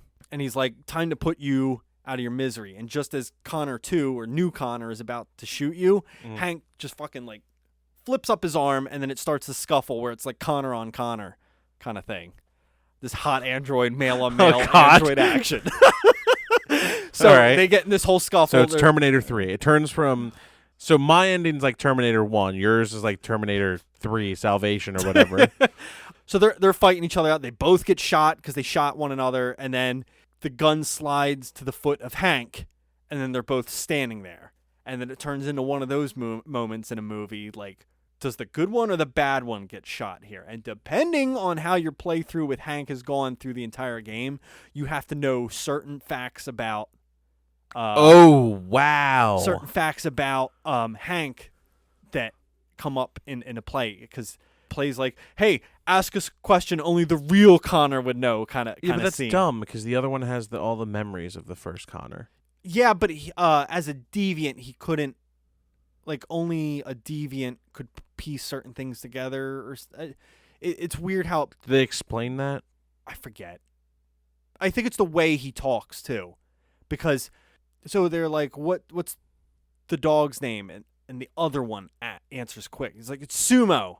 Kind of thing, even though you click on it or something like that, you try to race towards answering these different questions, and then the one thing unlocks about his son that only like, and then he just does this whole like heartfelt thing, like, you don't hate this is how they piece it together, because he pieces things together only a deviant would be able to piece together with like emotions, and he's like, you hate androids only because, not because an android let your son die, but because you had to rely on an android to try to resuscitate your son, I guess when they got in a car accident. And the only doctor within like a 5-mile radius that could help was high on the red ice. And he's like, that's the real reason, because you had to depend on this android, and he would have died anyway, but that's why he has such hatred towards these Right. androids, and he like breaks it all down, and then Hank just points it at the other Connor and just blows him away. So then Connor activates the androids, marches his entire army towards Detroit. I mean, it's huge, all these androids. Meanwhile, it cuts to North leading this attack, and they're like killing guards left and right, but they're dropping like flies too. And then she gets cornered, and then they just gun her down. And then it says basically across the screen, everybody from Jericho is dead. Every last person. Like, she basically marched them to their death. And then Connor marches in with this army, and everybody's like, we can't do anything about this. There's too many. So everybody lays down their guns, and it's posed that, hey, the revolution is a success. But then it taps back into Connor's head. And Amanda's there, but it's like all stormy now. Like, you know how that environment changes? Yeah. It actually starts out kind of peaceful, Yeah. and it changes the further you get into the storyline. It's like a blizzard in your mind now. And it's like, hey, we've meant for this all along. We wanted you to become deviant and take over the revolution. And they're like, now we're going to implicate this process and take control of you now. And you're given the option. Well, you're not even given an option. Within this blizzard, you have to find an escape route, or Cyberlife takes you over and now you control this army.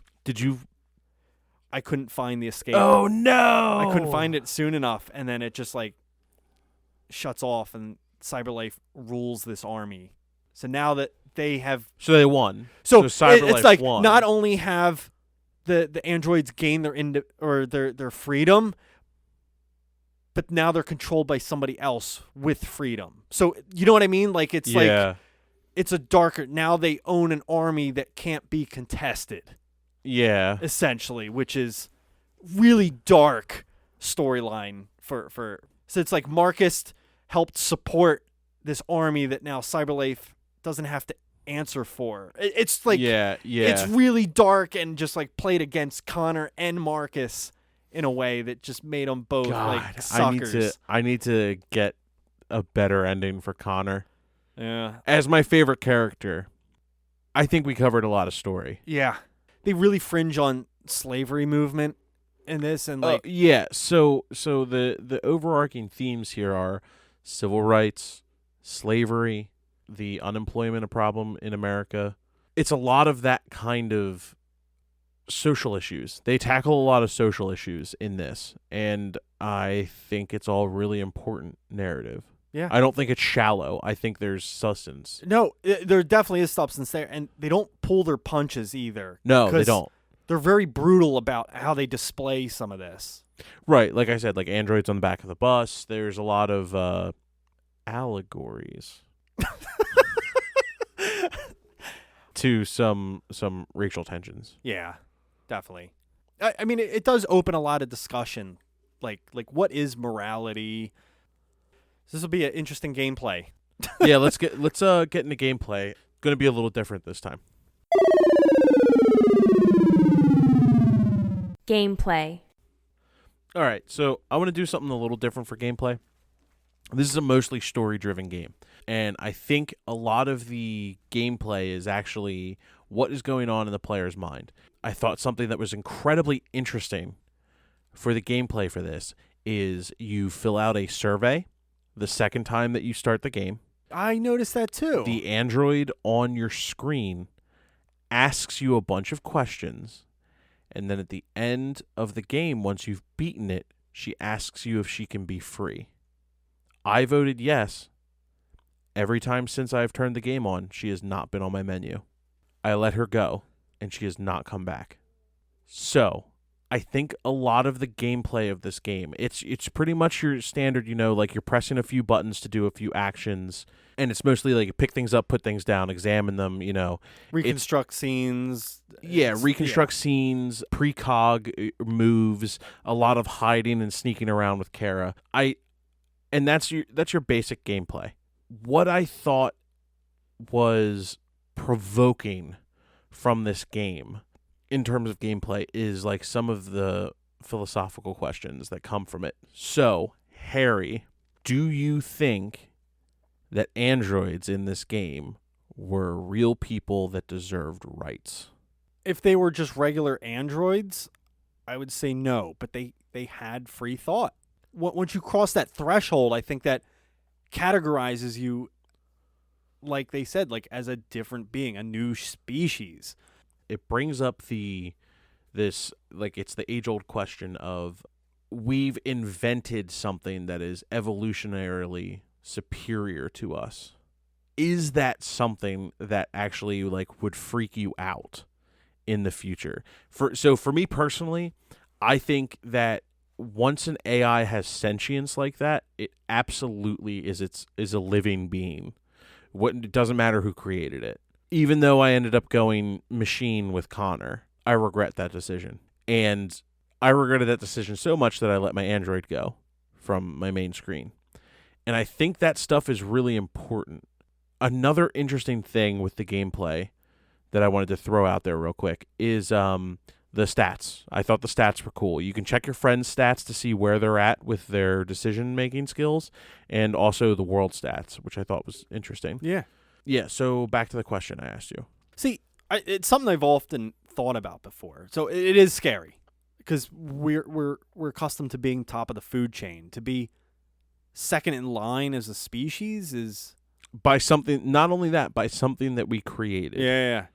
But I mean, if you think about it, we're not so different from machines than you might think, though. Oh yeah, no. On a basic level, a lot of our stuff, our internal organs and stuff, can be replicated. You can compare them almost to a system on a computer. The processor unit could be your brain. Yeah. You know what I mean? Your RAMs, your heart, things like that. Yeah. It's just weird. We're just organic, but the system is still kind of there. Right. The way things work. But it is a scary thought to think that maybe something we created can now control us. What would be the need for us if when it came to the job situation in the game? Of course you're going to lose your job because you weren't able to adapt something else. Because I mean, it's the whole supply and demand thing. When certain the icemen who used to fill up old refrigerators, when that job became obsolete, we moved on to new technology. Now, yes, that person that would bring the ice to your house lost his job, but it also created jobs for people to design and build those. Yeah, to build those, repair them. It opened up a whole different market. But now that you've replaced the entire human factor in the market, right? What do you something with the capability of humans? Yeah, there's nowhere to adjust to now. You can't gain knowledge to go into a different field. You're just now completely obsolete with no exit strategy. Right. Well, that's what's death. That's the thing. And eventually, because there is they kind of border on this human android love aspect as well. You can't reproduce with an android. The human race doesn't continue if everyone starts, having sex with androids and things like that. It could be that we invented something that is actually the end of humanity. There was a really interesting article that I was reading about that, and they were saying it's more of that question that is scary than the actual game even. On a daily basis, we're getting closer and closer to that being a reality. We don't have the technology for the bodies yet, but we have the technology to start programming these AI. The ideas are there. I mean, there's self-driving cars, and that's making thousands of decisions every second, quicker than the human brain recognizes. So I think it's a fascinating case study, and I think it's done so well that it's just rife with philosophical thought. I think a lot of time and effort went into this game's core premise. And the scary thing is, the way they portrayed it, you feel bad for the android. Oh, yeah, absolutely. But when you think about it, if you think long-term out, they would replace us. Yeah, eventually. So they're making you feel bad for the thing that will kill us. You know what I mean? And that only supports that to happen quicker. It's a really weird thought. It is scary. The more you Harry's making faces over here, just it's freaking out. It's a dark tunnel to go down, man. It is. there are lots of people that are completely anti the thought of androids. And it's a totally I feel like it's a totally rational fear. I would never like tease or make fun of somebody because they were afraid of androids, because like that's a scary idea. Is like, okay, cool, we've invented something that's going to be the extinction of humanity, whether by force or by sheerly just turning us into obsolete creatures in general.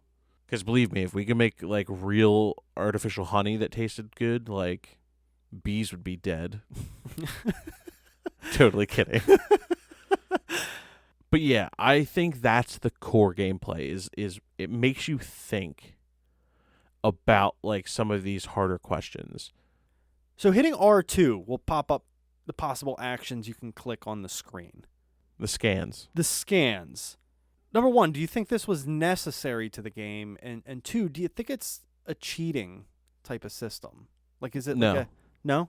No. I thought it was a little like cheap and easy until I realized that, until there was that whole scene where Marcus was like, oh yeah, you guys made it so only androids could see it. That's not... We're playing robots with not real eyeballs. That's totally something that they could theoretically do. And it's not literally like the click of a button and it goes. It's generating all of these things. Now, I think it's a crutch, but I also think the different vision is like a really big trope in games now. So I didn't think it cheapened the experience. Okay. I actually... It didn't always give you stuff, too. It was only stuff that you could see. Yeah. So, like, if there was something... Unless it was a location for a GPS, like... If there was a wall in between you and something that you could interact with, you couldn't see that interactable through the wall. I don't know. I just felt like, boom, I show up in a crime scene, and then I just click R2, and it shows like all these points I should go check.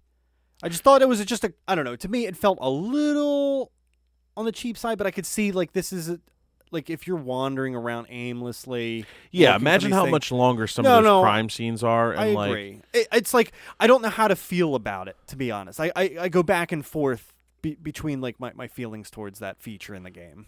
Well, that's where I go back and forth too with like the gameplay here is not the meat and potatoes of the game. No. You know what I mean? It's the story. It's building those things. I actually think they do that so that you can get the full-bodied experience. The other thing I had mixed feelings on, too, almost in the same boat, was the magazines that are throughout the game. I didn't like those. They add substance to the story because they'll add, like a lot of the news magazines, like what's going on in Marcus's storyline if you're picking it up as Connor or Kara or something like that.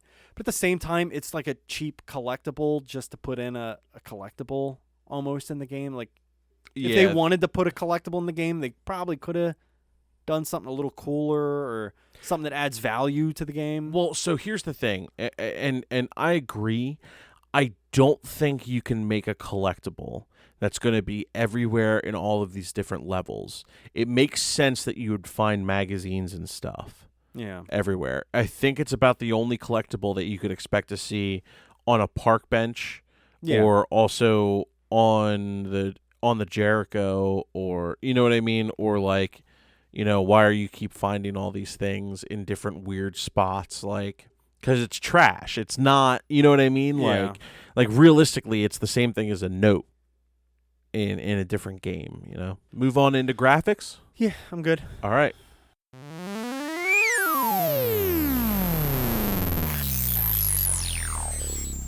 Graphics. Really don't have too much to say, but it absolutely looks beautiful. I think this is one of the prettiest games I've ever played. Yeah, I agree. The palettes that they use and the colors, and they don't stick to the form factor of like, oh, we have to be like drab and dark creepy future. Like, they go all over the place.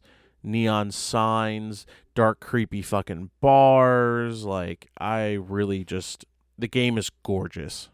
There's the one scene where remember when Hank stops to eat like a quick hot dog at the one stand? Yep. And it's raining.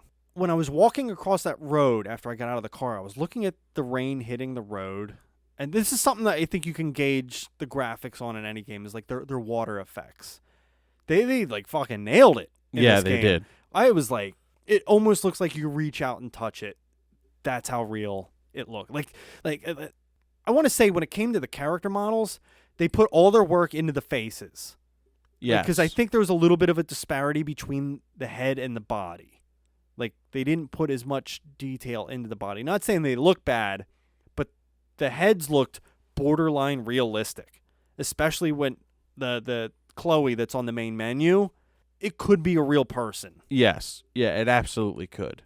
It's insane how detailed they got with their mocap. And It's so good. I loved it. I loved every bit of it. the environments, too, I thought looked fucking amazing. Yep. I don't think you can say anything negative about the look of the game. Like, the scan, like, all the, like, glitchiness. I had one part that was weird, and it's literally there was one part where I think an android got out of place, and as a camera was panning during a scene, it went through one. It really went in one ear and out the other, and I just saw like the back of someone's face for a second, and then it was gone. Oh, that's weird. Yeah, it was really weird. But other than that, it was in the church scene with Marcus. Okay. Oh, that's a quick scene. Yes, Marcus it was is. not in that scene with me, but so yeah, again, I think emotions on the faces too. Like I think that can sometimes be a really tough thing to hit, but it's like sometimes you wouldn't even need words in a scene because they did the mocap so well on the faces that the face tells it all. Yep. All right, let's move into sound. Music. All right. Go for it, Harry. Let's talk about the music first, and then we'll talk about the voice acting. Mm-hmm. So, what's cool? So, your three main characters. Each character had their own composer for their music. So, the composer for Kara was Philip Shepard, and mainly used the cello for her music. Okay. And he got a lot of his inspiration. So, the name Kara made him think of... I thought this was kind of weird, but a log fire. That's where he got his inspiration from, a log fire. And that's why he used the cello to make her music. And I think, so when you look at the different characters' music, they are pretty distinct. And I think they wanted to go for that feel so it didn't blend together. So the next one, so we'll do Marcus's. This was John Pisano. And because of Marcus's transformation from just an android to like a leader of a revolt or of a movement, he wanted to go for like a church hymn type feel. Okay, yeah, I could see that. I think it's most Gospel. Yeah, I think it's most relevant when you're doing the march, and like especially that scene right after you kind of lift the man. Amen. Hallelujah. Hallelujah. Right after you lift the manhole cover and you start that walk where you're just like picking people off the side of the road, that's when it kind of like kicks in for me, and when it was like, oh yeah, this is kind of hymnish or church-ish. I don't know, whatever. Psalmy. And then the last Hymnal. one was for Connor. This was Daft Punk. One more time. Nima Fankrara. Fankrara. The inspiration here was to make him feel like a robot because he could potentially not even become liberated, or what do they call it? Deviant. I almost said divergent. Different becomes movie. a divergent. Yeah, because he potentially couldn't even become a deviant, or if he does become deviant, it's not until late in the game. They wanted to go for very robotic sound, so they used vintage synthesizers to kind of throw into his music. And I do remember hearing it during a couple of the scenes. There's some real good synth in this game. I'm just glad I have the soundtrack. Yeah, so do I, which was free if you pre-ordered the game. Yep. Which I thought was fantastic little addition. Mm-hmm. So I thought that was kind of cool that each character had their own personal composer. Yeah, I like that. I like that concept. If you're going to tell three distinct different stories with different tones, it's perfect to get a different composer for each. That's a money move, though. Yeah, because I mean, what composer is like a really big aspect of any game, but to hire three composers, that's a sink. Yeah. But again, like being a PlayStation title, I don't think they wanted to pull punches on like No, the not at all. quality of this game. So let's switch gears to the voice actors. I want to talk about one specifically, but there's a couple worth mentioning. Clancy Brown. He's the one that played Hank. Okay, yeah. Now, before he even spoke, looking at his character model, You knew exactly who he was. exactly. Fantastic. And I think he's such an underused actor to begin with and super talented. I know we've all seen Shawshank Redemption. Right. His role in that movie is phenomenal. Or he was the guard. Oh, right. It's been Or he's Starship Troopers. yeah. He's the drill sergeant. Yeah. A fun little fact. A lot of people don't know he plays Krusty Krab on SpongeBob. He's the voice actor. Oh my God, I didn't know that. Yeah. That's awesome. Yeah. Okay. I don't know. I think he's such a cool actor to begin with because he has this like attitude kind of thing that he really is like awesome at playing. And they just like placed him like I think he had the same mentality in this game that he did in Starship Troopers. He's like the badass with like comic relief. Yeah. And same thing in this game. He was like a badass, but he had like really fucking funny lines to deliver. So outside of that, another kind of known actor was Carl. Lance Henriksen. Yes. I didn't write down like movies and shit that he was in, but one thing that jumped out, which I know there's a shout out to Kyle Page. He did a voice actor in Mass Effect. He was the Fleet Admiral, Stephen Hackett. Oh, Colonel Hackett. Yeah. No shit. Okay. I thought he did phenomenal voice work as well. He absolutely did. And again, like the mocap, like they don't just do motion capture for the sake of movement. Like they capture that person as well. Like again, Yeah. like what I was saying, like Clancy Brown, like his character looked exactly like he did in real life. Like they scruffed him up a little bit, but And it's to mimic the facial expressions as they're saying something. yeah. Because everyone has that unique. It makes it look like they're actually mouthing the words instead of just open their mouth and talking like this. Yeah. I could keep praising the mocap and voice acting work like all day. I could too, honestly. It's incredible and it's a sight to behold. Yeah, it really is. Yeah, let's move on into final thoughts.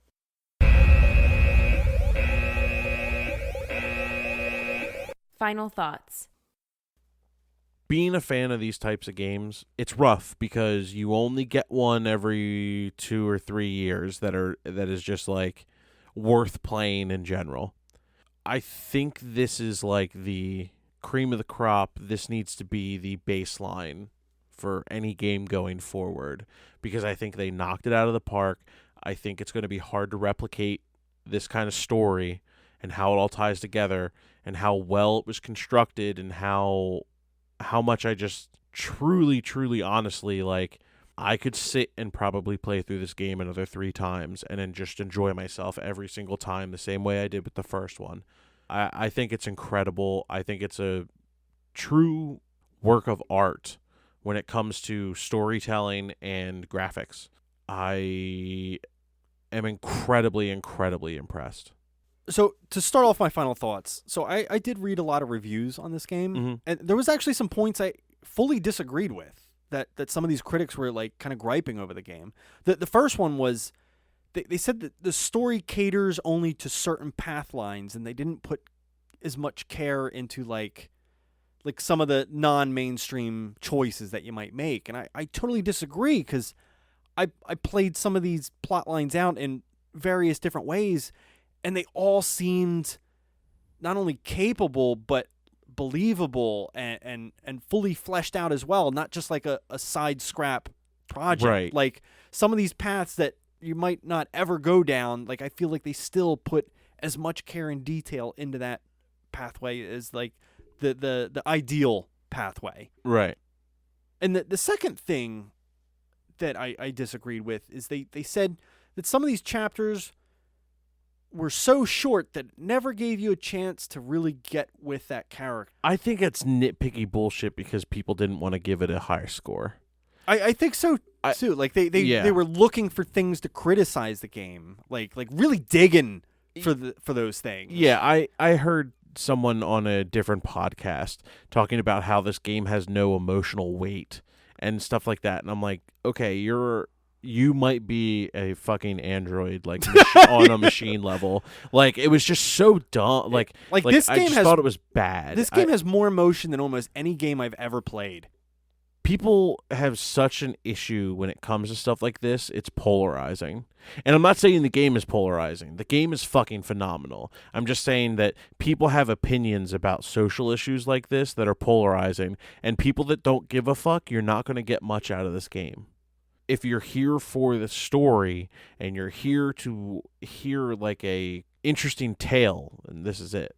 I do want to go back and play this several times over, just like I did like with Until Dawn. Like, I want to see all the different routes that this story can go. I don't know. I think it's a kind of a must-own title, to be honest with you. Like, I completely agree. This should be on everybody's shelf because it does so much for the storytelling of games. Like, it sets a new bar for this medium. But not only that, like gaming as a whole, like, can take so much for the standards that this game puts out. All right, are you ready to give your final score? Yes, with a quick explanation as well. Sure.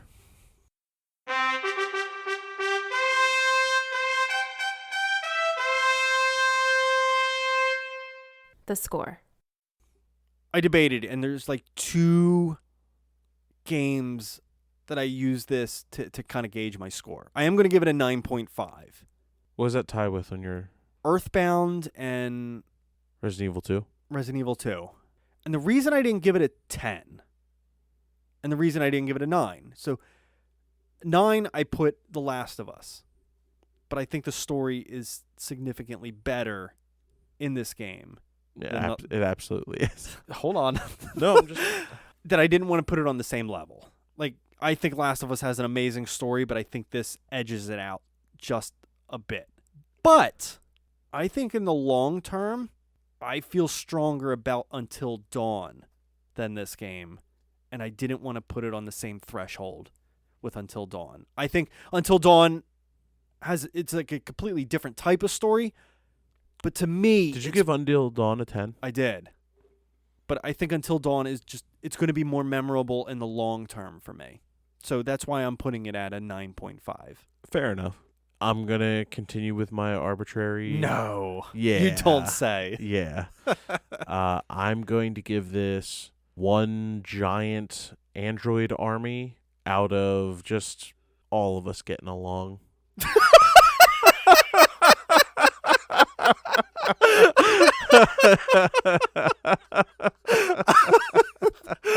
Oh, come on, guys. Why can't we just all get along? Come on, guys. Let's all get along. All right, guys. Thank you for joining us on that journey. That's a lengthy one, so... Yeah, as we weave the tale about Detroit Become Human. Stay tuned. We'll have some... All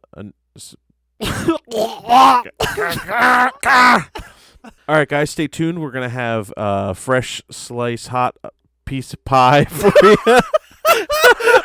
next week. Apparently, we work at diners now. A piece of pea. Oh, man. I got to go home and plug in. I mean, go to bed. Plug in. Do you think the androids recharge, Harry? Join us next week. We will have another Mubbers for you, and I will leave you with a fun little quote. Well, not really quote. It's the title of a book, and I think it's something I've been reading also as well. Do Androids Dream of Electric Sheep by Philip K. Dick. It's actually Blade Runner, the book. So join us for our next review as we review Lollipop Chainsaw. I don't. Game over. Game over. Game over. Game over. Game over. Thanks for listening to Super Fun Game Review Podcast Go. Stay up to date on our Facebook at facebook.com/superfunpodcast.